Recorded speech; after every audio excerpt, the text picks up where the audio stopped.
Whiskey and Whitetails, show that for those hunt with a passion and drink with a purpose. I'm Gus. I'm Matt.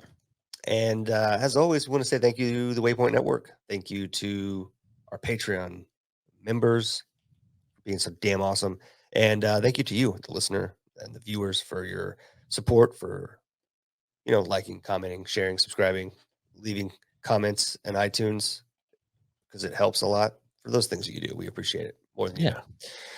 And yeah, man, we have a podcast today. We've talked about some things, and we recorded it because that's what podcasts are. And we didn't talk about carnivore the entire time. Okay, No, it's just only the like 10 minutes or so. But you might want to listen. It's probably good. Yeah, it may help you out some. You may learn something. But yeah, had some good times. Talked about some recent events. Had a few laughs. Talked a little bit about a whiskey class we did this week, and touched on some tips for helping you pair some whiskeys. So I think you'll enjoy this one. But before we get into that, who helps make this possible for us? Chat GPT. Are you tired of being shackled to those bloated phone contracts? Year after year, you're paying for more than you need, like a top shelf whiskey you can't quite afford. Well, friend, let me introduce you to Mint Mobile. Just like a finely aged bourbon, Mint Mobile's smooth, reliable. I hate that word. Reliable and surprisingly affordable. With plans starting just $15 a month, you can enjoy premium wireless service without breaking the bank. It's like finding a hidden gem in the world of telecommunications. Picture this: you're sipping on your favorite whiskey, death scrolling on your phone without a care in the world, knowing that you're saving big bucks with Mint Mobile. Whether you're streaming your favorite podcast, Whiskey and Whitetails, or you're sharing tasting notes with fellow whiskey aficionados, Mint Mobile has you covered with nationwide coverage and blazing fast speeds. So why settle for overpriced contracts that leave a bitter taste in your mouth? You can join the Mint Mobile family today. Raise a glass to freedom, flexibility, and fantastic savings. And it's easy. You go to mintmobile.com/whiskey. You can get involved. $15 a month. I still don't understand why you guys aren't doing it. It doesn't make much sense to me. You like paying $100 and some a month for cell phone service? That blows my mind. I got great service. No issues at all. Check their coverage maps. Check the phones. $100 a month. New iPhone 15 Pro Max. You buy 6 months service, you get 6 months free. What is the problem here? You might as well just pick up a bow and launch a broadhead through your current mobile contract. Yes. And if you decide to do that, I highly, highly, highly recommend broadheads from Vantage Point Archery. Maybe check out the new Omega broadhead. Look, this episode is brought to you by Vantage Point Archery. It is the premier destination for precision crafted broadheads and archery accessories. Whether you're a seasoned hunter just getting started, VPA's commitment to quality and performance is unmatched. Amen. At Vantage Point Archery, they understand the needs of archers. Their broadheads are designed with precision to ensure perfect flight and deep penetration. Crucial for that successful hunt. From the versatile Omega broadhead to their robust 3-blade designs, each product is crafted from the highest quality materials right here in the United States. I've personally used VPA broadheads. I can tell you they make all the difference in the world. I can also tell you that when you support Vantage Point Archery, you are supporting hardworking American people that stand by American values, and that money is not going to... I'm sick. is not going to some boneheads overseas. So, it's why we like the products. They approached us after learning that we use their products and really like them, and we're proud to represent them and use their gear. We also will have a podcast coming on them soon, probably in May. They've reached out and they would like to come back. Nice. And we'll have it. If you've noticed, all our sponsors are about helping you out because we are tired. I'm sick and tired of ordinary people being fleeced. We're sick of it. We're with Joe. Had enough. We stand by. Just we enjoy the show. Yeah. Have a great day.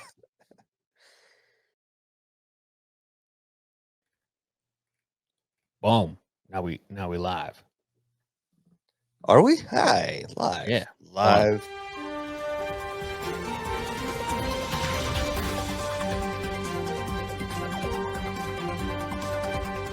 Okay, that was way longer than I was going to keep it up. Breaking news. I've converted Gus to carnivore. Oh, God. Are we doing this? All right. I just thought everybody should know. Yeah, it was successful. You've seen such a dramatic improvement in my life. I have. And for people who haven't seen or don't know Matt personally, it's anything you've read or heard him say is spot on. He's made some big changes and seen a lot of improvements in areas that, you know, don't know would have happened otherwise, just because of the combination of things that people deal with. And those improvements were enough to encourage me to give it a try. So I told Matt that I'd try for 15 days. About 5 days in, I was like, I'm going to do this for 30. And I'm on my 11th day now and already thinking about much longer term. So Maybe permanent.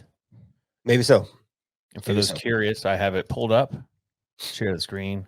Here we have procedure calcium scoring, clinical indication. They thought I had hyperlipidemia. So we did CT axial images from a 3 millimeter section of thickness from the level of the carina to the base of the heart with the use of ECG gating, calcium quantification, and scoring were performed using an independent workstation. Multiplanar reformats were also performed. I know that all sounds like bullshit, but that is anyway. Findings: calcium score revealed no calcifications in the coronaries. Total calcium score of 0, which means I got none. But also, I mean, there's a lot of other things going on there. Your heart size is normal. You have a whole list of other things that are all in normal range and where they're supposed to be. Yeah. And everybody was super concerned and worried for this kind of diet about the blood work. And I'm glad Matt did it just to show kind of that the results are real. But you can find on YouTube, if you care enough to find it, you can find a number of people, doctors, that have done this for years, and their blood work and their hearts continue to come back perfectly healthy. Yep. And basic cholesterol blood work is going to indicate that cholesterol is high. But something that we've touched on, something I'm learning more about, and Matt has spent a lot more time learning about, is that not all those simple tests that Western medicine emphasizes does not show the whole picture, and it does not take into account a number of other factors in the body. And so, it is what it is. But I will say this, because I don't think anybody really cares to hear me talk about it, but I have seen in just this 11 days a drastic reduction in joint pain. If I've talked about it on the show, I don't know. I played sports all growing up. Matt has, will occasionally say I don't sport. Between the two of us, I played sports through high school, middle school, and a little bit in college. I have the joints of probably a 60 or 70-year-old. My shoulder aches with the weather. I can tell you when it's going to rain. My shoulder will start to hurt. I have not squatted down to do something with my kids or pick something up and not felt knee pain in years in my right knee. I squatted down yesterday to pick something up and popped up fairly quickly and surprised myself because I did it so quickly and I did not hurt. Yep. I'm down 13 pounds and Fuck yeah, 11 days, my man. yeah, 13 pounds. You had 13. You have more than that to lose, though, bro. For sure. Fat ass. Yeah. It's going to sound weird, but like I feel like, so from a mental perspective, like I've been, one of the things that's been my favorite about this whole thing is my mental clarity. Like even on a good day when I'm not tired, I'm still foggy sometimes. And right now, I just like when you hear people talk about firing on all cylinders, that's what I feel like. I'm quick with recalling information and things that I've done. I'm not having to refer back to notes for things as often. I'm just sharp and I can feel the difference, and it lasts all day. The word I use is pinging. I tell people I'm pinging. Yeah. That's exactly how it feels. Like I'm pinging. Because I'm from one task to the next. I'm focused. I'm like, it's weird. I quit taking Adderall. I'll take Adderall for like drinking and it's late. I'll take one. I'll use it as a drug and not a mental. I meant to ask you about that. If you'd stop taking, that's great. I'm currently not taking anything. I don't take any. The only thing, I mean, I eat nose to tail, so I do have beef liver, heart, ground up into pills. I do take those, but that's not a no. It's not a pill. Not a pharmaceutical. Yeah.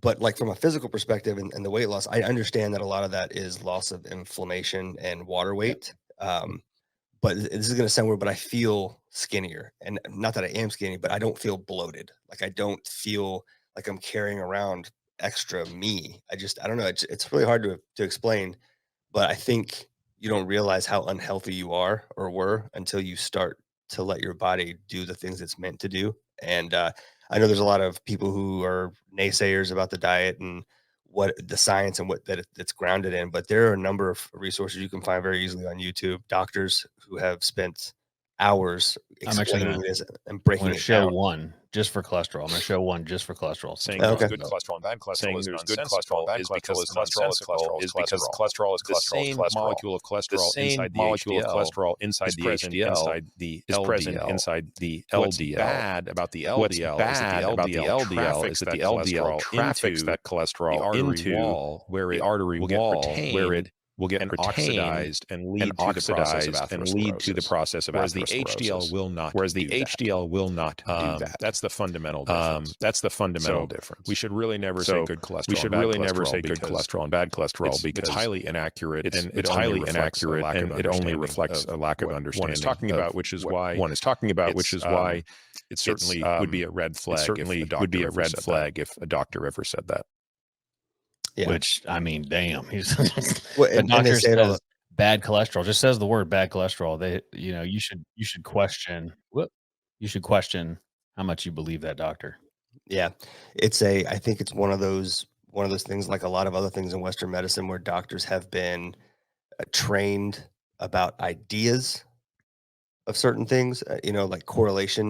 And I'm sure they did some study somewhere along the way that showed a correlation between people with high cholesterol and these other things, and they've attributed that right back to foods that are high in cholesterol. But we could also probably, if we searched enough on the internet, find someone who's gone through the process of pointing out and connecting all the dots between the industries that paid for that study Oh yeah, and the correlation of high cholesterol being, good cholesterol and bad cholesterol, and a certain one being higher means you have to go on a certain type of medication, a lipid.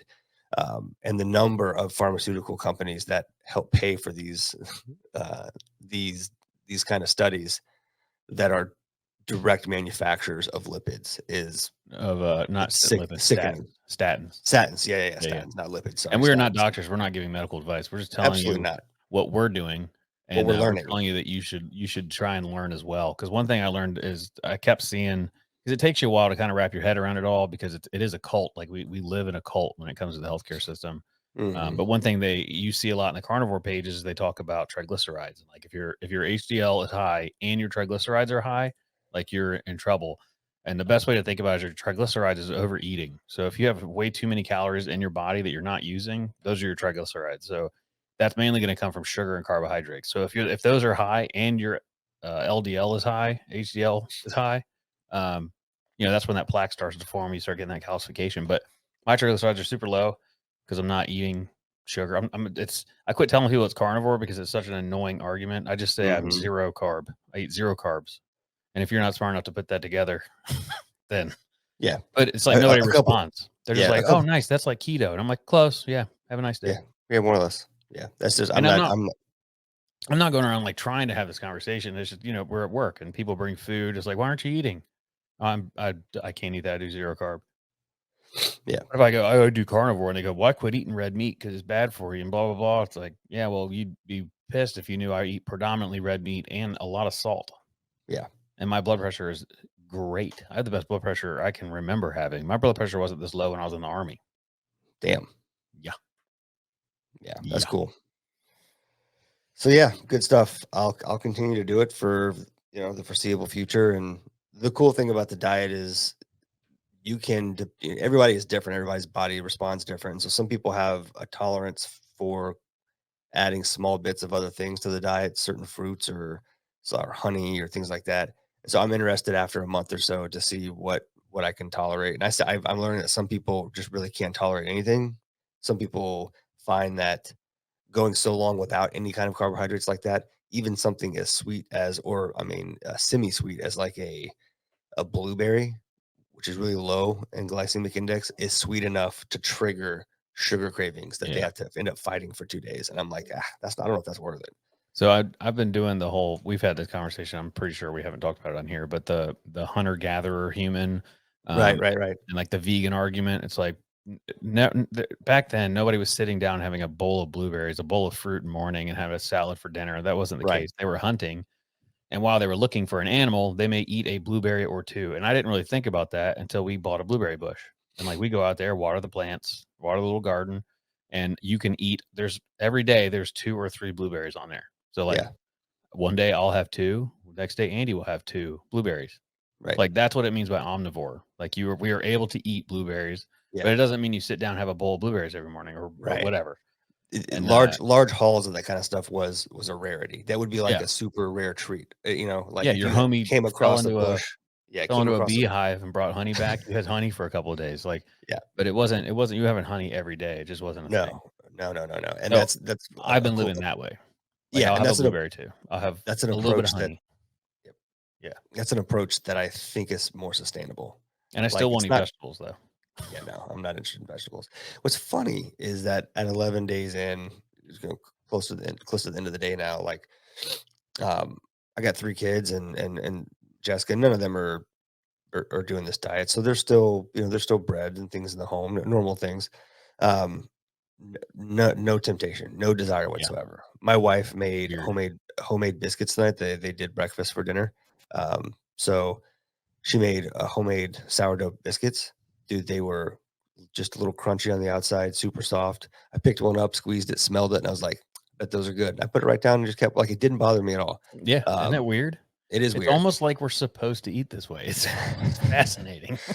I was really hungry this morning for some reason, which I haven't been hungry in the morning yet. And I let it ride until about lunchtime, and I had a small 8-ounce ribeye that had thawed, and so I cooked that for lunch. And then I knew I was going to be up late, and I didn't want to get hungry later. So I did what you suggested. I ground up some hamburger and threw some cheese and sour cream in there, and I added a little bit of Cholula hot sauce. Yeah, that's what I did. And it was just one bowl. It wasn't very big. I didn't even finish the whole thing. I got about 2/3 of the way through it, and I was like, I'm good. And I pushed it away. To me, that's the biggest thing because I've been an overeater my entire life. And like it is I think it's impossible. I don't think you can overeat on carnivore. You just can't do it. Like once I get what I'm full and I have one more bite, my body's like, this is gross. Brother. Like I want to spit it out. Well, I think you can overeat in a sitting, but in terms of on the macro, like if you measured calories by the week, it's going to balance out. Because if I were to eat that steak at lunch and then make myself sit down now and eat like a 16-ounce bone-in tomahawk, I can eat it and I'm going to be stuffed, but I'm probably not going to be hungry at all tomorrow. Like literally will not want to eat. Time I was full. Like, I ate too much. I couldn't tell you. I can't tell you. Me either. Well, I've had a vegetable in 2024, which is cool. Pretty cool. Yeah, it's cool. Pretty excited about that. So, anyways, that's our carnivore update. I'll do one more carnivore thing, then we'll go. Okay, because I know not everybody's interested, and I know that my wife is pissed right now because she's so sick of me talking about it. But it's just weird, when you come across something. She thought it was a rabbit hole. I guess I kind of did too, because how I get into those. I also don't drink those, which I'm not giving you any shame, but I've cut back drastically, and the goal is to get rid of it completely. And coffee, I just can't stop all the caffeine. Cold turkey, I get really bad headaches. I got off on coffee too, which is pretty crazy. I've been drinking tea. Anyway, here's my conspiracy theory, which I've told you, but I'm going to tell everybody else. You already know. I think this is what I think. I think they, as in the powers that be, the evil dark powers that whatever everybody knows who they is, but nobody really knows. Sure. If we knew who they were, they wouldn't be they. So I think they back in the day were like, we can't have all these unruly men in America. Like they're just too strong. They're hitting the gym. They got guns. Like they're scary. That we need them to be docile, calm down. What's causing all this? And they had a bunch of scientists go and they're like, testosterone, bro. Testosterone's crazy. And they were like, well, what causes testosterone? And what creates testosterone is cholesterol. So they were like, let's tell everybody cholesterol's bad and it causes heart attacks, and that'll scare them. And so everybody stops eating shit that has cholesterol in it. And then now you have all the soy boys and all the people with no cholesterol today. I mean, we were bragging about being on TRT because our cholesterol was so low. Yeah. And now it's like, I'm getting ready to come off it. I'm doing blood work tomorrow. And if I'm still 12 something, I've cut my TRT dose in half. Yeah. I'm barely taking any at this point. I don't even know why I'm still taking it. I guess I kind of feel cool taking a shot every other day, but But yeah, that's my conspiracy theory. I think that they are intentionally telling you cholesterol is bad and get off it so that so that testosterone goes down and we have a more docile population. Because if you notice, it seems like women today are a little more violent than men. Like who's all these protesters and stuff? It's all women. So you're telling me because women have testosterone too, but it's not messing with their hormones. I don't know. It's an interesting thought. No proof behind it. It's just something I had in my head. All right, Turks and Caicos is what I wanted to start with. This is a good one. So I don't know if anybody's been paying attention to this or not. I'll share it up on the screen. So this guy from Fort Worth, Texas, went to Turks and Caicos on vacation. Okay, and they found right here, faces Caribbean prison after ammunition found in carry-on. So I don't think it was his carry-on. I think it was in his actual luggage compartment thing. But anyway, so I'm scrolling through here, and so the guy's facing 12 years in prison, right? So I'm like, well, what an idiot. Why would you bring... So I'm trying to find it. It's right here. So when the couple went through security for their flight, their carry-on was flagged and searched. Officials found a Ziploc bag with 4 bullets in it. So it's not like he brought like a case of ammo over there. No. I mean, still, he should have checked his fucking baggage, Sure. You're kind of dumb. That is your fault. But yeah, 4 bullets. And so I think it's 3 years per bullet. Oh my God. Isn't that crazy? And I happen to know, I told Gus about it a little bit, but in interest of not saying too much, I happen to know a guy that does extractions in certain parts of the world. And he happens to know this fella, and they were working on getting him out of there, like in like a pick him up at a dock or something. And because right now he's just under house arrest until his trial date. But anyway, the dude went to the news and starts complaining to the news about it and tugging at everybody's heartstrings. And so all the extraction people are like, hell no, because now you have all these spotlights on you. Like, no one's going to do it. So he might actually do 12 years in jail for 4 bullets. Man, what a nightmare. It's poor kids and family, too. Unbelievable, man. I couldn't believe it. I thought it was a bullshit story until, ends up we know somebody in there. Yeah. Yeah, it's pretty wild. An honest mistake, I'm sure. With such a... God, I would be so angry, so confused, I think. Yeah. I haven't watched the interviews on it, but I'm sure you can imagine. I can imagine what they are like. Oh, yeah. But that's crazy. I guess the thing about it is that law wasn't a law until I think September of last year. They passed the law. And so now they're like, we're going to make an example out of this stupid American. And that's what they're doing. They're just hanging him out. Yeah. Hanging him out to dry because it's their opportunity to show that they're making changes. The other thing is weird too, is Turks and Caicos is a British property. It's part of the crown. So I'm like, yes, it's a territory. So I'm like, why? You'd think, Five Eyes, England, all that. You think they'd be like, hey, ally, we'll let it slide. But no, they got the sails out, dude. They're gonna pin him to the wall. That's crazy, man. Yeah. Yeah. I'm trying to think of something that compares to it, but I can't. Yeah. We'll go to the next one. Yep.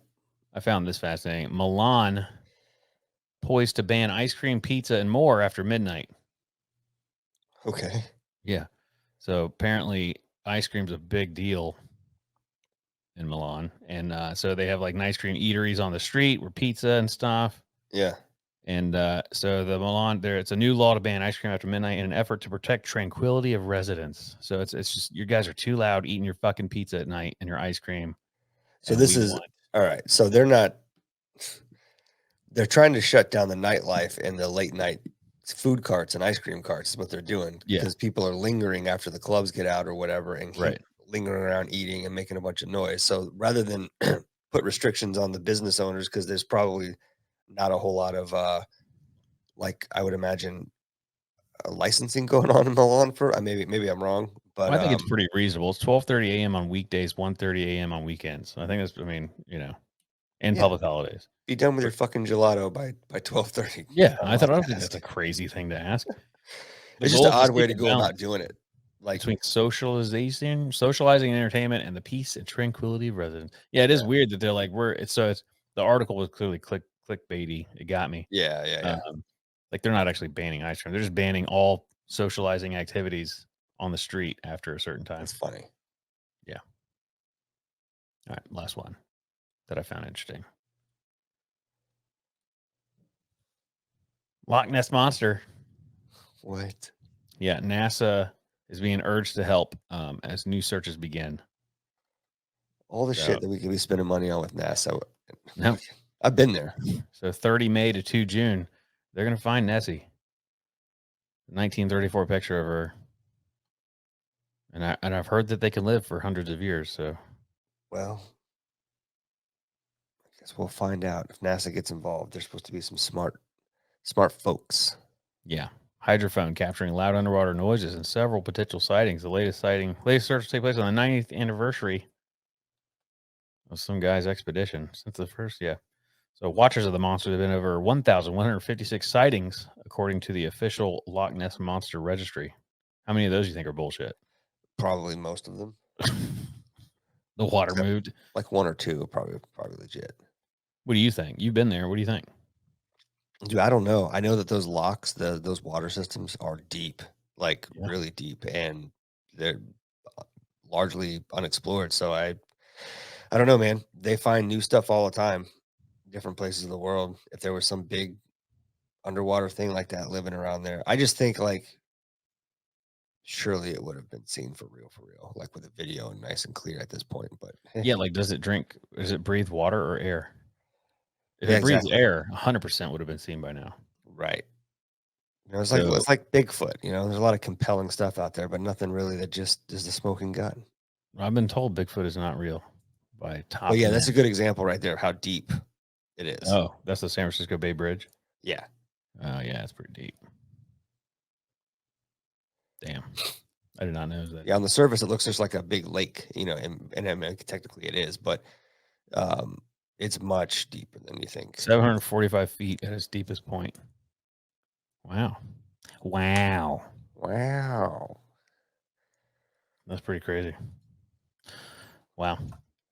Cool. Crazy stuff. Yep. All right. I was going to get into, we had a whiskey class Saturday evening. By the way, I wanted to say for everyone that's joining us from the Hollow Creek Distillery event, hi, welcome. Thanks for coming along. I had a great time. It was nice meeting all of you. It was one crazy thing.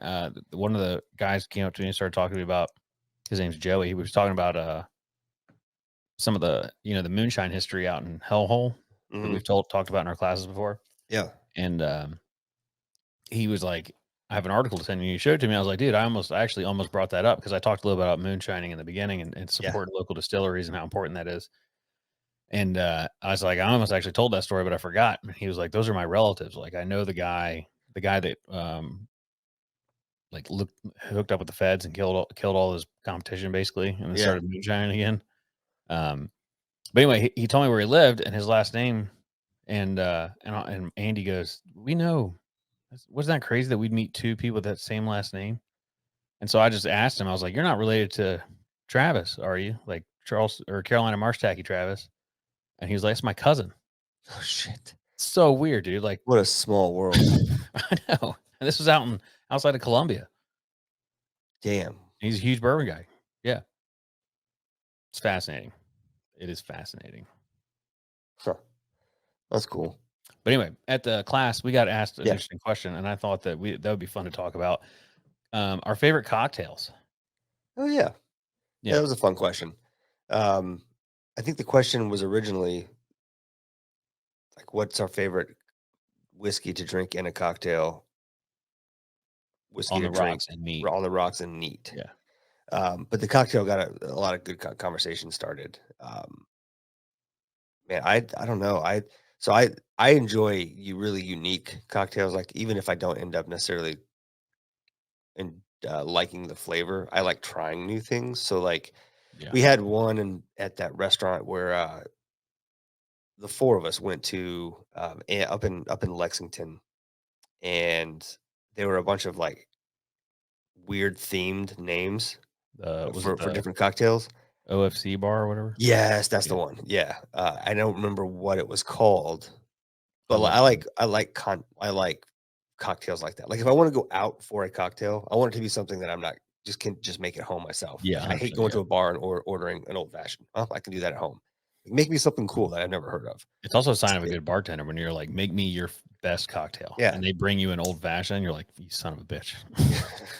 Like experiment. Like, Yeah, you got like- something you've been working on? Let me see. Let me try it out. I'll give you Yeah. feedback. I'll give you feedback, and I'll and I promise I won't. I'm not going to judge you on it. I just won't try it. And pro tip: if you do that, if you strike up a conversation with a bartender and say, "Hey, look, what's do you have something maybe you've been working on? I'd be happy to try it. Whatever it is." That's a great way to get free drinks because a lot of times they're just 100%. not going to charge you for it. Yeah, we did it. Well, I mean, that didn't really count. I'll say we did it at Barca, but that doesn't exactly count. We actually traded whiskey for that. I remember now. We were out. We said, "Get us." No, that was Stark and I went. We told.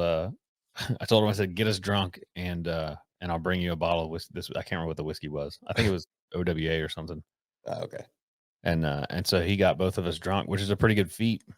2 adult men drinking, yeah, worth it for sure. Yeah.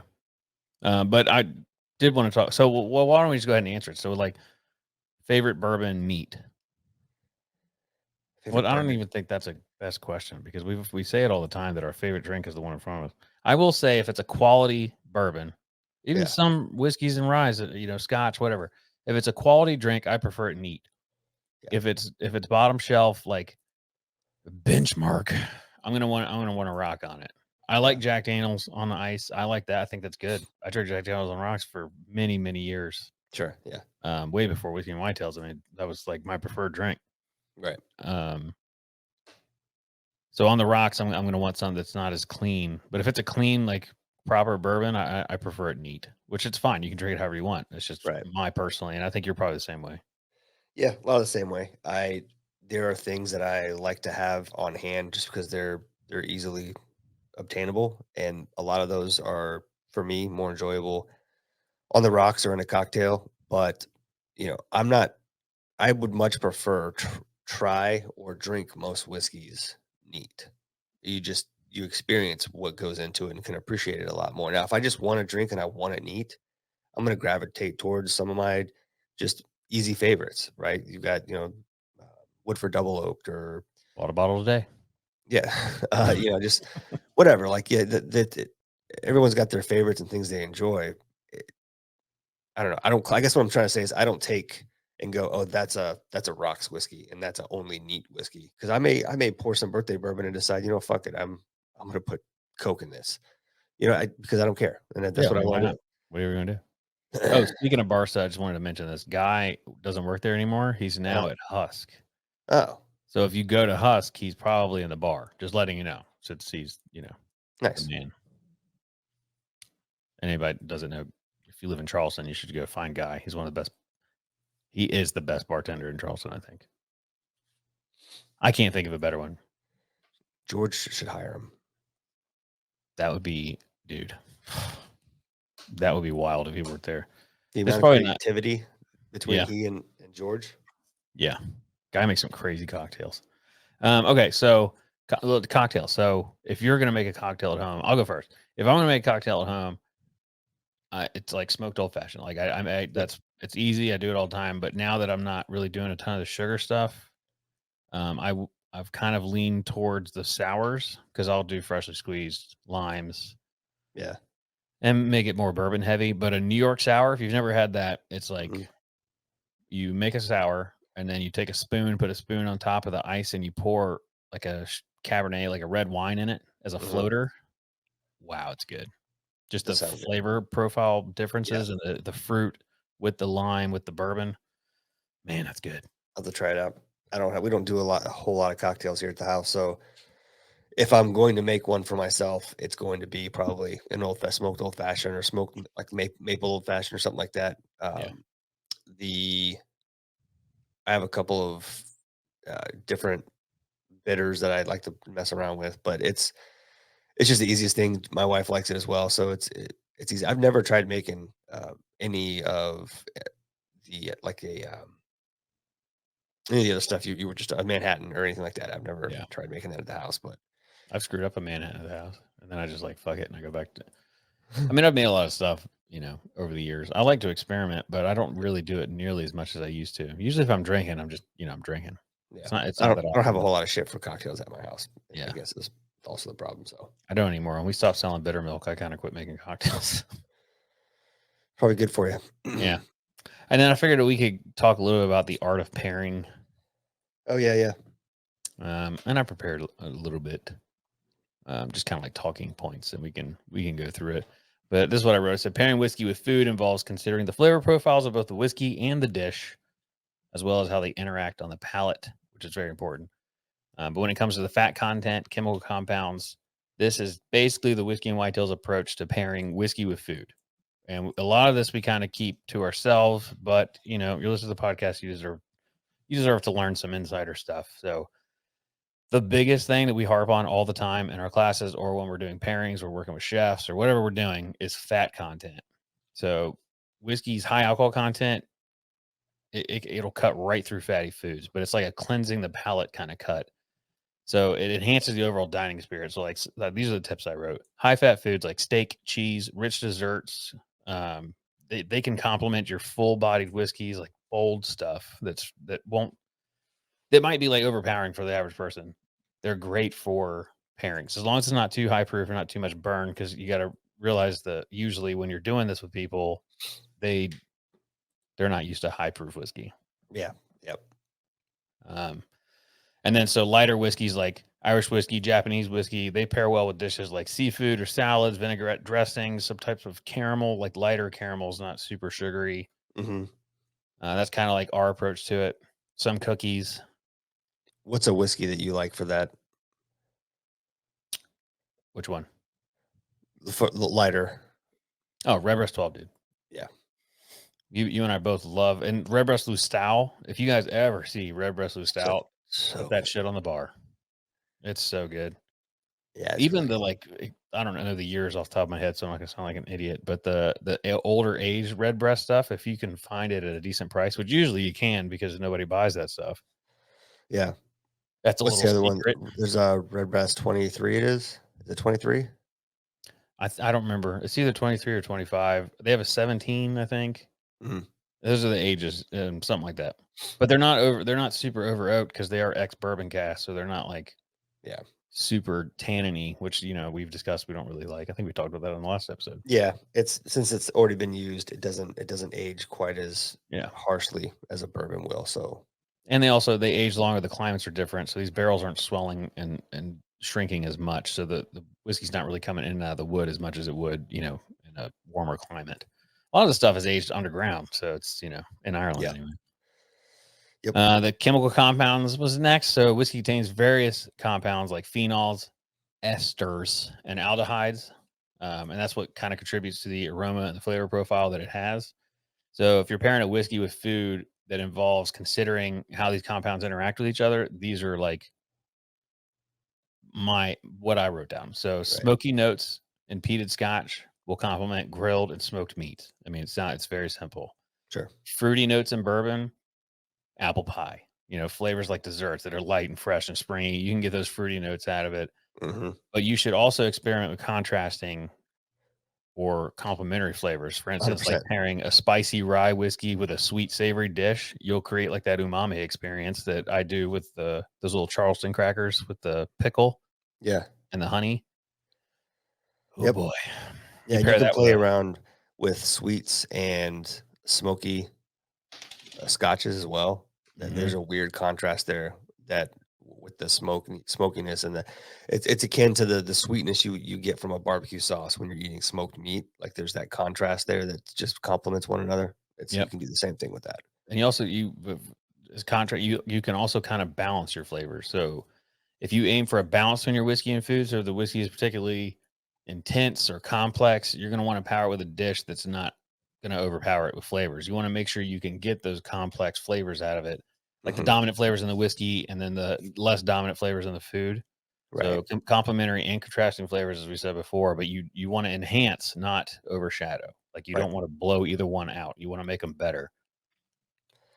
And you can get an idea where to start with this just by looking at the food you have as you're available in front of you or what you're using, and just you can get a ballpark of what kind of whiskeys you're going to need, but the only way to know for sure is to actually try it. And so it's fun to just pair things up and try for fun. If you're ever arranging it for friends or relatives or a little get together, you're going to want to spend some time ahead of time trying them all, the different combinations, and so you can, understand what you're getting yourself into.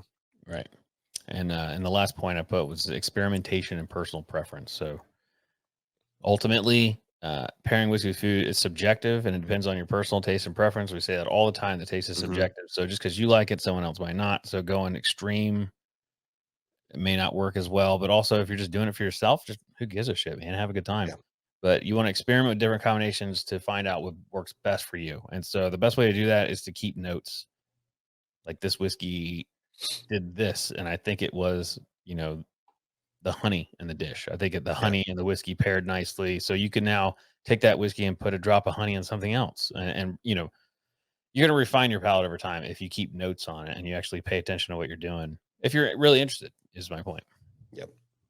But 100%. just there's no hard, fast way to do it.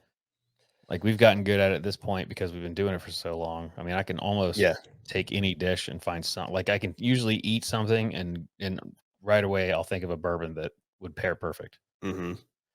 Which is nice because when we do classes, it's like I don't have to put a ton of work into it. Well, once we know a thing or two because we drank a thing or two, but once you've drank a thing or two, you start to sort of remember you can put certain flavor profiles with certain distilleries or brands.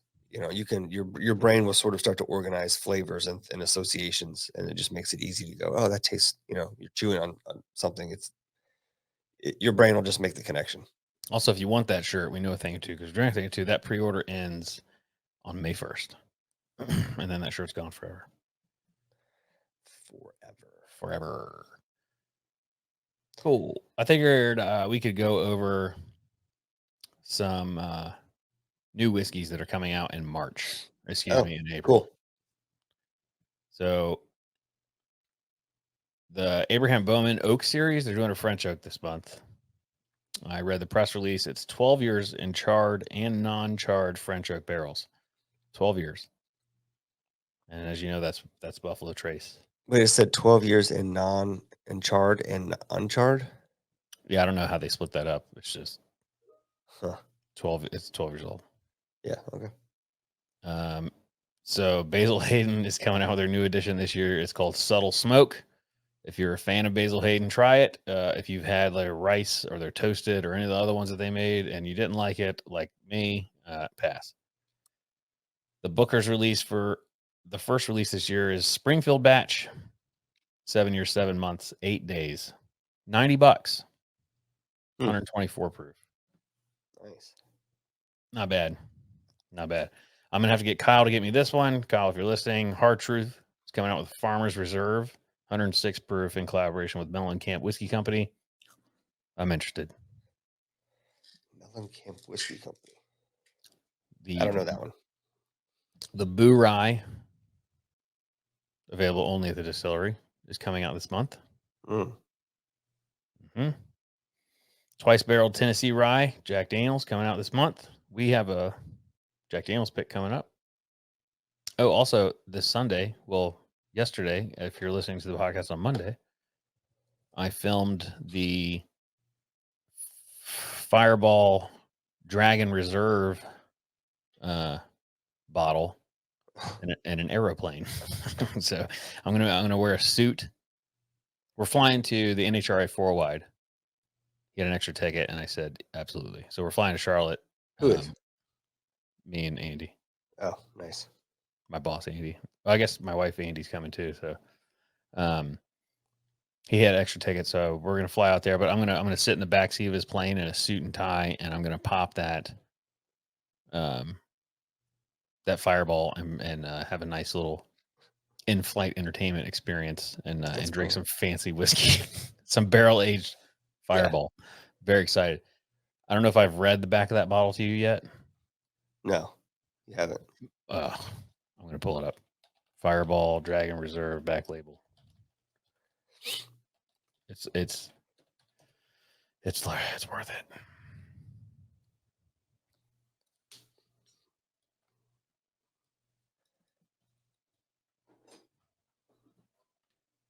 No, can't see it on that one.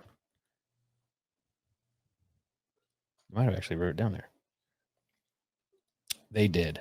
All right. The origin of Fireball Dragon Reserve is as mysterious as the pyramids of ancient Egypt, UFOs, or the sudden urge to use the bathroom every time you're in a bookstore. Legend has it that the dragon whispered into the Fireball Master Distiller's ear, "I've put some Fireball whiskey in a bourbon barrels to age." Literally, like just straight Fireball. But the barrels are super premium, so this stuff is going to be good. After a few very long handful of months, the Fireball Master Distiller determined the batch was perfect, and from a barrel charred in the blazes of hell, Dragon Reserve was born. Unconditionally claw-crafted, Fireball Dragon Reserve balances subtle notes of oak, cinnamon, unbridled confidence, cinnamon, the sudden urge to throw a day party, spicy stuff, euphoria, and more cinnamon. At least they're not taking themselves too serious. No, the whole thing's a joke. That's why when I bought it and people are like, "Are you fucking serious? Why would you waste money on that?" Like, it's a funny. joke. The whole thing is funny. The video is going to be funny. Frying private and drinking out of an expensive bottle. Stupid. Victor's 10-year single barrel coming out this month. Oh, yeah? I'd District. love to get hands on that. Yeah. I think I'm going to be in Kentucky next month. I might try and see if I can find it. Old Fitzgerald Bottled and Bond 25th Anniversary Edition coming out this month. Nice. There's a bunch of them. I'm just kind of like, let's see. Yeah, that's all I got. Coming into May, though, we got a bunch of good stuff that we'll save. Starting with Blood Oath Pack number 10 comes out in May. Ooh. Mm-hmm. Mm-hmm. Do you have them all? No. I have 6, 7, 8, 9. No. I thought you had more than that for some reason. The 1 through 4 is like really hard to get, crazy expensive right now. Do you like them? Yeah. I don't know. I mean, they're good. It's not worth secondary prices. I like the idea of how they do it in the releases, and I like that more than I like the whiskey itself. Yeah, I think I agree with you. I think it'd be cool to have them all, but also like the boxes are cumbersome, so I wouldn't have the boxes out on display. Yes, don't have a lot of room. I don't know. Also, this hat I'm wearing, if you're a bowler, Trailer Park Golf Club, good dude, great customer service. But it says trailer made instead of tailor made, and I thought it was hilarious. It is quite funny. Yeah. It's even that style hat's even better with your shirt on because it just gives NASCAR vibes. You look like just a straight up redneck right now. Oh hell yeah! I might wear this on Sunday. That's a little bit more blue collar there, Matt. Yeah, yeah. We got told there's a local store that carries some stuff, and we like the store. We're not talking shit at all. And I know the guy doesn't listen, so either way, we like the store. It's like a destination. If you're going that part of town, you usually stop at that store. Yeah. So they sell hats in there. It's an institution. Yeah, with the toothpick. They sell hats in there, like a lot of them. I mean, if there's a local company that sells a hat, yeah, by golly, they're in there. And there's some funny hats. And I usually end up buying a hat every time I go in there. They had a duck camp hat or duck camo, and it's like orange. It's crazy looking. I bought it. I just had to have it look cool. Anyway, I had asked while I was in there. I was like, because a friend of ours is in there, Quiver. Their hats are in there. Shout out Kyle. Shout out Kyle. Kyle's a cool dude. So I hit him up and I was like, blah, blah, blah. And so the email back said, he said that they try to focus on brands that are a little more blue collar and they can't take everyone and we don't fit their vibe. And so I was like, so I sent it to Gus and he's like, what's more blue collar than whiskey and hunting? He responded with, he said Bush and corn and cracklins. Bush beer and pigskin. Pork skin or pork rinds. Yeah, pork rinds, and that's what it was. Bush Light and pork rinds, not whiskey and cigars. And I was like, I got you, dude. I guess. I don't care. We're not for everybody. I was mainly when you get the calls in there. It wasn't really the hats, but yeah. One step also at a time. They only sell like primo shit in there. Like they don't have anything really nice in there. I mean, it is literally blue collar, like Walmart game in there. Yeah. So whatever. I don't care. That's one thing about business, folks. you get shut down way more than you get accepted. Oh yeah, you have to. I mean, for every yes, there's 10 no's. So Yeah, and we never tell the no's. We always just tell the yeses. So it looks like we're like the luckiest people, but in reality, we get told no a lot. all the time. Yeah. So if you want to start a business and you're like, I just don't get it. I've asked 2 people and they said no. Well, Ask 10 more. that's what it'd be like. People be saying no. A lot, actually, more like a whole lot, especially these days. That's okay though. It's fine. I mean, we say no too. People ask us for stuff all the time, and we say no. You have to. Oh, we got shipped a bottle. It was delivered today at the office, so I got to go From get where? it. Who? I feel the desire to look it up real quick because I can't remember. Forgot. Because it came from an agency, so I'm like, did you? Oh, see 15-star bourbon. 15-star bourbon. Huh. So they had posted on somebody's page, and they had a sherry, I think. Yep, sherry cask. And so they hit us up, and they were like, "Hey, would you guys?" Because I said, "Oh, I'd never had it. I'd be interested to try it. I'm going to find it." And they hit us up and were like, "We'll send you some." And I said, "Only if it's the sherry." Just joking around. And they said, "Okay." Nice. So it's sitting in the office right now in a box. I need to go get it. I'll probably get it Monday. Yeah, that's unless cool. you want to stop and get it Saturday morning on the way.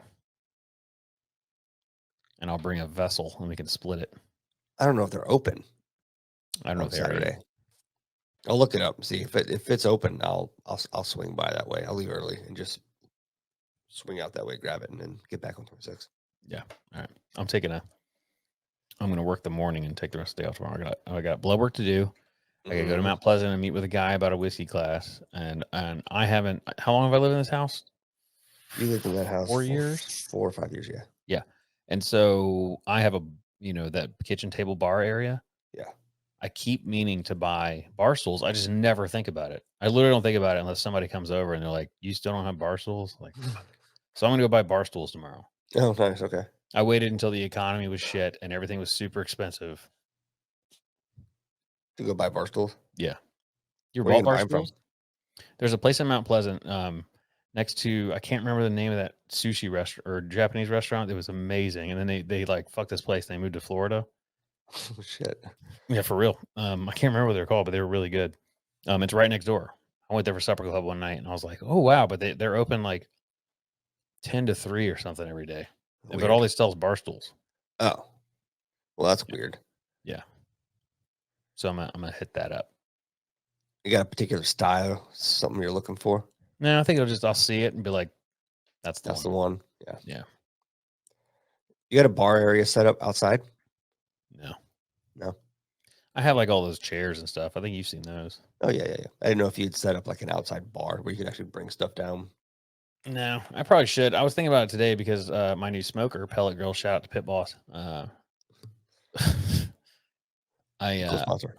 Yeah, I dropped some grease on the concrete. Uh-oh. So I was like, son of a bitch. So I bought a grill mat. Mm-hmm. It's like 60 by 80 or something. It's pretty big. Yeah. So I thought maybe I could build like a small shelf thing there and put the TV in it. But maybe I'll make it a little bit bigger and put a little mini bar on the bottom. There you go. With a couple glasses and maybe like fit like 5-10 bottles. Yeah. That's all you need. Just something small. You can have out there when you're entertaining or hanging out. Yeah. Which I'm smoking that brisket Saturday. The pool is I think the pool's ready. Yeah. If you're bored. I know the kids have been chomping at the bit to get in the pool. So well, if they want to come by, we got that market. It's too late. You guys are already, this episode comes out after. Yeah, we have a market Saturday at the Jasper. Yep. Was it 10 to 2 or some shit like that? 10 to 2. Yep. I also spoke with John Powell, Seawee, about an event, and I told him because Taylor wanted to meet or whatever, so I hooked them up. I was like, I was gonna let y'all do your thing. So I introduced them two together, and talk about kind of doing something out there at Kiowa River, maybe. Yeah. But then I told him about the event we want to do. Yeah. And I explained it all, and he goes, "Oh wow, you mean an actual event?" I was like, "Yep, a big one." He's like, "I'm game." I'm down. Really? Yeah. Okay, cool. So that's awesome. We got the support, and then I think we could find a backer. If you own a company and you want to be part of it, it's going to be a big deal, and we're going to take this show on the road, baby. It won't just be Charleston; it'll be all over the place, and it's a great idea. Everyone we told it to has been wanting to be involved, so that's usually a good sign that you're onto something. It's been fun. It's been fun to evolve it in our minds. You know, I think it started out as one thing, which could still be like I think what we're going to end up initially introducing is only going to be like a phase one of our vision. Yeah. But we got to start somewhere, and it's going to be fun and kick ass either way. Yeah, it's going to be a good time. I'm really looking forward to it. I also talked to Lakeview about it. Oh yeah. Yeah, I didn't tell him the whole idea, Oh, but I told him like Whiskey Whitetails doing an event or whatever, and they were like, "Yeah, we're for hire." did the Stay Duvet stuff ever go any further? No, it ended up being a financial thing, Oh, okay. more expensive than I was comfortable. I didn't understand. To me, didn't our initial approach was to be mutually beneficial and not Correct. exchange money initially. Correct. Okay. And then instead of me meeting with the owner, I met with the salesperson, and the salesperson, all about that bottom line, dog. You know. Yeah. So it was a crapshoot, and the entry price was. It also kind of upset me. Maybe that's what it was. But maybe I'll reach out and see what the entry price was again, and we'll discuss it properly as gentlemen and see if that's because tis the season. I guess we're not doing the markets this year, so especially what it is when people book with them, they send out a booklet. Yeah, like here's all the shit you could do while you're in Charleston, and so we would just get lost in that booklet. Was my thought. Yeah, which that may not be true. Yeah, I also wonder like how many people are booking something and have no plans. Like I don't know what I'm going to do when we get there. We're just going. Yeah, right. I feel like most people already know what they're doing before they come. Yeah, typically I'm looking for an Airbnb because I've already made plans to do things in a certain area. Correct. Yeah. It's not too often that I just say, okay, destination, we'll figure it out. Yeah. I do that when we go to like Beaufort, but that's really it. Yeah. But also the other idea that we had for like setting up the Airbnb, maybe there's something in there. Perhaps. I don't know. I'll shoot her an email again. Busy lady. I guess so. Yeah. Or find a way to market to those people differently somehow, our own way without a middleman. We could get one of those planes that flies over Folly Beach. Yeah, we should. Yeah. All right, we're going to cut this one short. We have a podcast with Whitetail Advantage here shortly. So we wanted to get our stuff knocked out of the way so we can enjoy our weekend. Yep. So thanks everybody for listening. Thanks for tuning in. Until next time. Same bat time, same bat channel. Adios. Drinking whiskey.